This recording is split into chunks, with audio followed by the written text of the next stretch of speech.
everyone.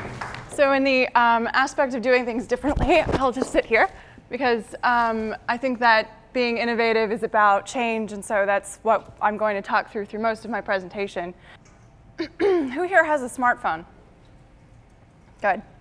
Do you realize that in the palm of your hand you hold the entire amount of technology that the world had when they launched the first space shuttle? Think about it. Can anybody tell me what this is? Can't hear you? Smoke detector. This is actually the first talking smoke detector. But I'll get back to this in a minute.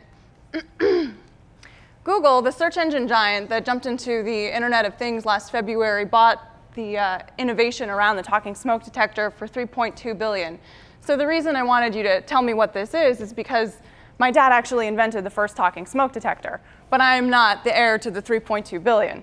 So I wanted to make a distinct division here between innovation, managing a business, managing a technology, and the components that go into it.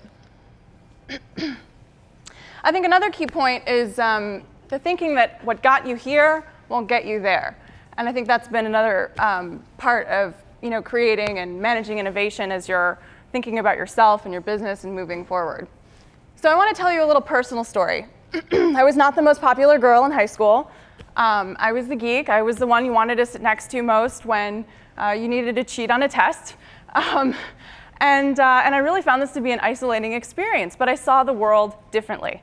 And so throughout my experiences, I decided that I would put myself in positions that would bring me access to great speakers, great mentors, and to put me into the places where people would most likely gain some success from my ideas.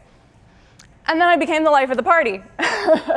So when I went to New York City, I moved there with about $5,000. I put my first, last, and security deposit down in an apartment, and I had hope that I would make a living there in New York City.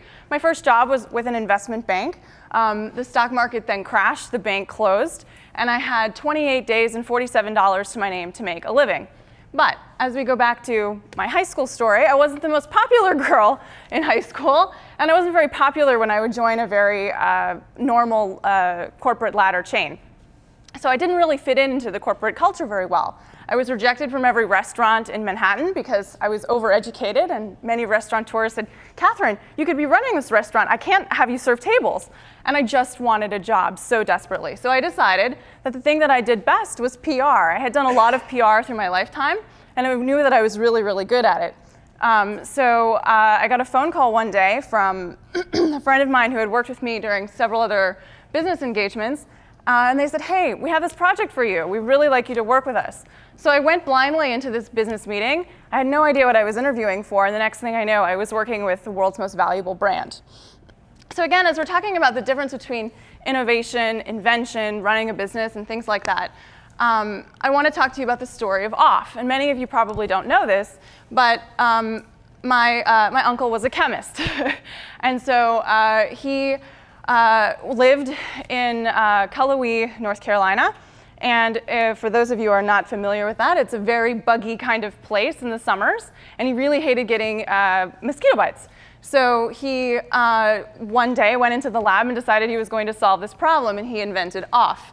Again, I am not the heir to the Off fortune, because the difference between innovation and invention and how the scientific process goes is not necessarily going to make you a billionaire. This is an example of a fiberoptic Christmas tree. So my father did something different. He decided that he would not be like his brother, who decided to be a chemist, but he wanted to do something differently. So he looked at the Christmas tree and he said, "Well, gosh, isn't that a real pain in the rear to put those lights on the tree every year?" So he decided to incorporate fiber optics into the fake Christmas tree, and he patented it. And so he created an innovation on top of the Christmas tree, the fiber optic Christmas tree. But the key to my success has always been my problem-solving ability. So as I'm here to tell you about innovation, I really want you to think about the classes that you took in school. I went to college and I got my bachelor's degree in physics, and I really didn't want one. But the thing that going to school and really stretching myself taught me was how to solve problems. So the difference between needing a computer and needing some human capital is the ability to solve problems. So this is a picture of Sansonetti's food. This is my grandmother's restaurant, long before all of you were even a thought on the planet. And one of her innovations was to sell burgers and fries in a basket. So this was in a rural part outside of Chicago.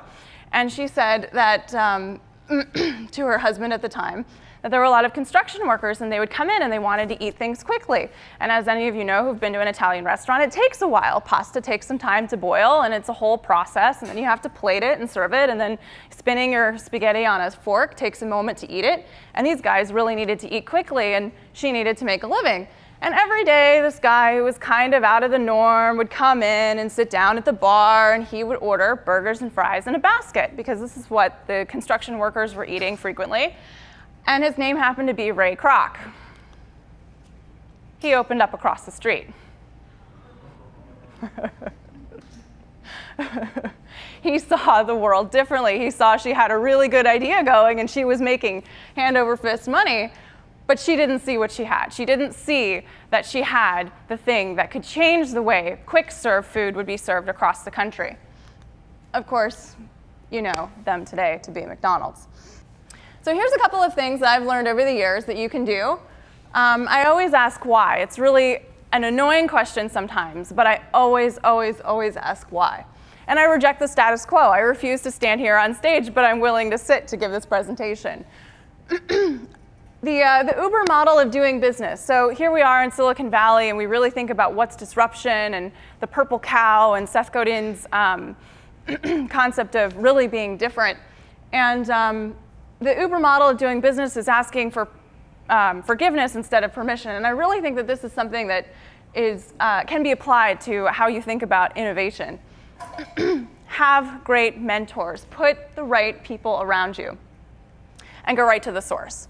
So again, I was not the most popular girl in high school, but I also happened to go to a military high school. And the one thing you should not do in the military is skip over your direct reports. And I was known as classically always skipping over my direct reports because I really didn't care who I reported to. I always wanted the right answer from the source. Never settle for anything less than 200%. I am classically known to send people back to the drawing board time and time and time again. And in fact, one of my favorite stories of this is Frank Sinatra's New York, New York song. He went back to the drawing board time after time after time again. And it wasn't until the very last iteration that he thought he'd really had it, and they sent him back to go do an entire rewrite. And now that's the song that you know today. Jim Collins is one of my favorite mentors. And he writes very famously about how you have to get the right people on the bus. And then once you put the right people on the bus and you put them in the right seats on the bus, can you drive the bus forward? So I'll tell you a short story. I was working for the World Business Forum, and we were reinventing a lot of things there. And so I was sitting backstage with David Gergen, who's a White House advisor, and I happened to say to David, I said, hey, David, you know, I'm not a real big voice here. I know nobody should listen to me. But Jim doesn't really address, what if you have two buses? And this was actually quite a revelation. And so the World Business Forum is going on. And again, I'm a nobody, and I'm standing in the backstage, and I'm wondering, well, I wonder if he's going to mention it or something. And no sooner does he walk out on stage, and they were doing a fireside chat, and David turns to Jim and he goes, hey, Jim, there was this girl and she was backstage and she had this really great idea. You never mentioned the point. What about two buses? I'm still waiting for Jim Collins to release a chapter in another book about what do you do if you have two buses. So another thing that I really want to tap on is know what you're responsible for and what you're not. So oftentimes when you're brought a leadership problem, it's not really your problem, but it's been brought to you for unknown reasons. The employee that's chronically late, the work product that never gets turned in on time. But really know what's your problem and what's their problem. Your failure to plan is not my emergency. And I think that's a real key point when you're leading teams as you're innovating through a design process. Another point. Give feedback that's tangible and actionable. You might not like me, But you can't really just tell me, hey, Kathryn, I don't like you today. I can't do anything about you not liking me. But you can tell me, hey, Kathryn, why don't you wear something different tomorrow? Wear all black, wear all green, join the team, come out and play baseball with us, something like that. Give feedback that's actionable. I have an intern who comes from a really good family, and he just graduated from BU this May. And he called me and he said, Kathryn, I'm almost ready to launch my app. And I said, oh, great. When? Well, you know, I'm about to have back surgery. And there was a silence on the other end of the phone. He goes, well, I'm about to have back surgery. And I said, so what? Go launch your app. What are you waiting for? There are other people out there in the world who don't have legs, and they launched their products. What's the big deal? So I really encourage you, whatever it is that you have that's burning inside that you really want to do it, start it, and do it now. And collaborate. Back to that building the team, getting the right people on the bus, surrounding yourself with the right people. If you want to be a rocket scientist, go hang out near NASA. If you want to go be a nightlife king, then you really need to go study food and beverage or hospitality or whatever it is. But you need to center yourself around the people that are most going to do that. I really didn't mind that I didn't get invited to a single birthday party or a single after-school activity with any of my friends in high school because I knew I didn't have anything in common with them. And in the long run, I turned out okay. I ended up getting the job at Ferrari, and they're still unemployed. So I'm totally fine with this situation. And something that I really think is sometimes left out of commentaries, be transparent. So I started in a very public role. I started in social service. I worked for the government.